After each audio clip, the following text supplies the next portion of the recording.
Hi everyone, it's Margaret here with 60 and Me. Thank you so much for being here today. Hope all is well with you. This topic today I want to share is about something near and dear to my own heart. It's about putting things in your home that have a sacred significance, and I mean that in the broadest sense of the word. And I'm going to talk about that as we go through this discussion, because over the last year, I know I've spent quite a bit of time looking at the space that I live in. I've moved into a smaller space, and every single corner, every item of furniture, every little square foot has a significance. And I've tried to fill it with things that empower me and energize me and bring me joy and happiness. And one of our bloggers, Heidi Smith, wrote this article on the power of sacred symbols in your home. And she uses this word sacred in a very broad and general way. It could be a spiritual way. It could be just a way that energizes you and gives you power, gives you a strength of a connection to something that's important to you.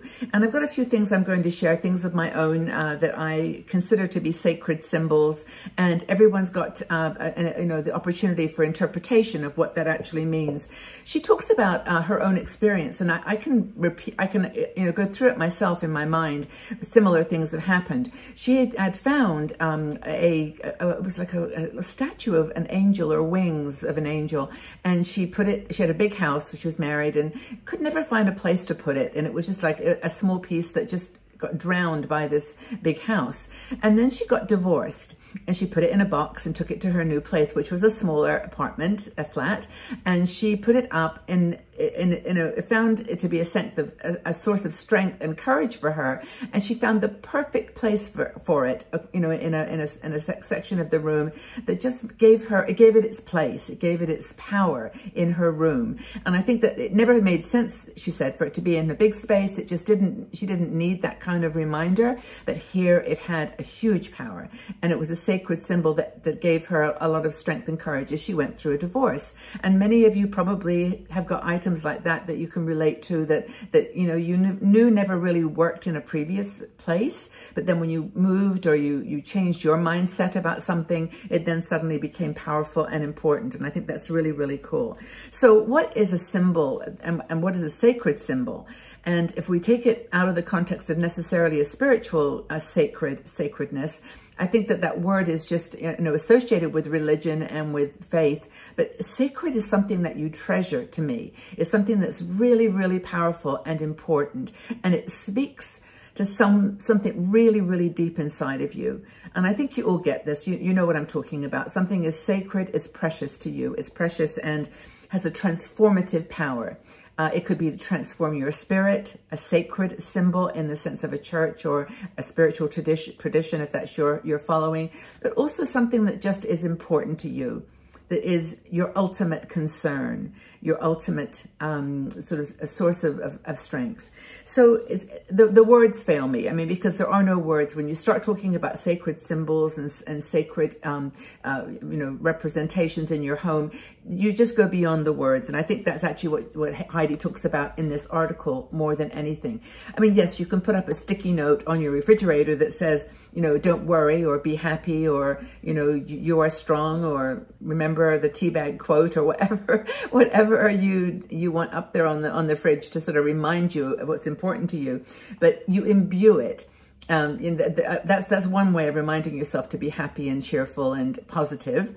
Positive affirmations are good, but it's not the same as having a physical thing in your hand, or that you can pick up and that can really inspire you when you need, help with a certain situation. I mean, maybe it's a health issue. I mean, goodness knows we've all been through that this year, and that's, something that maybe you've had to deal with. Maybe it's something to do with a relationship. And I know that certainly because of the pandemic and other things that have happened to us this year, we have had challenges with our relationships, both close ones, family, children, and it's been a time of like heightened emotion. So having that kind of sacred thing that you can hold on to in the middle of a pandemic, I think has given it more power. I've actually got a couple of things that, I've got one I'm going to show you, which is just a very simple little thing. I love lights and crystals. I've got crystals in several places in my house, but I've just got a very beautiful little crystal.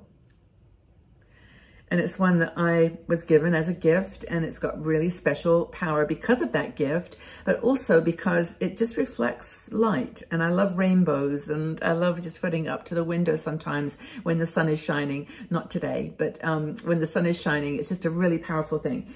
And Heidi talks about something else, which is something is an interior designer, and she works with this idea, this Vastu philosophy, which is a Hindu religious tradition, but it's kind of the yoga of interior design.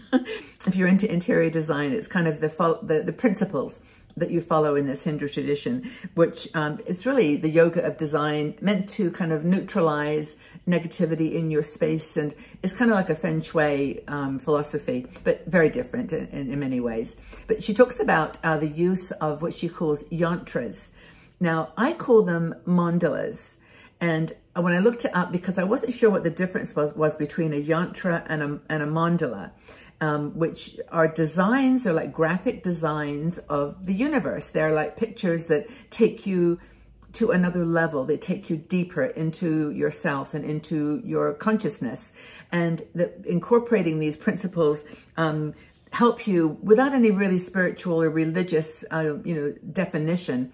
They give you that kind of meditative framework. And I want to show you a yantra because I actually, funnily enough, I make, I don't know, some of you know, I make little jewelry cabochons. Whoops, that was probably one of them. And I put them, I take some of these drawings and I cut them and I put them into a necklace. But this is a yantra. It's one of my favorite ones, actually. I think it's so pretty. Can you see? That is a yantra. And it's a design that it sort of has a beginning point and then it spreads out. It's kind of like fractals if you're into mathematics. Like I think it's the Fibonacci sequence, which is where things kind of patterns repeat themselves. And I've got a book. I actually bought this book. I actually bought 2 copies of this book because I didn't want to. I did use some of them from my jewelry, but I also wanted just to show you some of them. This is the book, and it's called 100 Colorful Mandalas. And you can see these are kind of the examples, and they're just spectacular. The book is wonderful. I just look at it sometimes as a meditation, and you can sort of see some of these pictures. They're remarkable. But anyway, I'll leave the name of the book below. I have no affiliation with it or anything. I think it's by someone called Court Bengston. And I'll leave you the details, but that's a mandala. So mandalas and yantras, as far as I can see, they have a different kind of focus, like one may be more internal to the person, like a mandala, and a yantra may be more sort of a connection to the external world. I'm not quite sure, but you can check on online and see what the difference is. But they're both kind of that map of the universe. They're ways to provide energy. I mean, even just looking at them, I get kind of, a buzz. It's just so exciting. And of course, there are some of these that are much more detailed and much more elaborate. And maybe you can use those. But crystals, that's one thing, like little decorative pieces, gods, goddesses, angels, anything that represents something beyond us, I think. It's an intuition, a connection with your intuition, with your deepest understanding of things, and putting it in your home, in the places where you see them regularly, reminds you to look in those places that are beyond the visible, beyond the visible and into something a bit more abstract and beautiful and deep. So place them, she says, intentionally in your home. In other words, just don't stick them in a corner somewhere. Put them somewhere that you're going to see them, appreciate them, respect them, and get power from them and enjoy them. So they'll help you, your courage, your strength. They can help so much just by placing these little beautiful sacred symbols in intentional places around your room. They, she says, tell you how beautiful you are, how precious you are in this universe, how special you are to the world. You may not feel like it sometimes, and I know these are times when you start to feel like, what's the point, but this is the point. This is the point.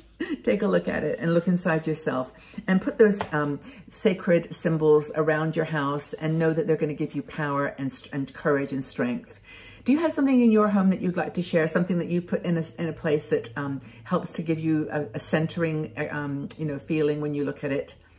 Please share with us. I know some of you have got some really cool things, so please tell us what you've got and where you got them maybe and how they've helped you. think it could be really, really fascinating conversation. So please like this video if you enjoyed it. Put that thumbs up tag, that'd be great. And also if you'd like to subscribe, you can find out when these videos are released 4 times a week by pressing the notification bell and subscribing. So I appreciate your support as always, but know that you're here in our hearts, and really do appreciate you being part of the 60andMe family. And take very, very good care of yourselves and share your sacred symbols. I'd love to know more about what you have in your heart, in your home. Okay, take good care, everybody. Bye-bye for now.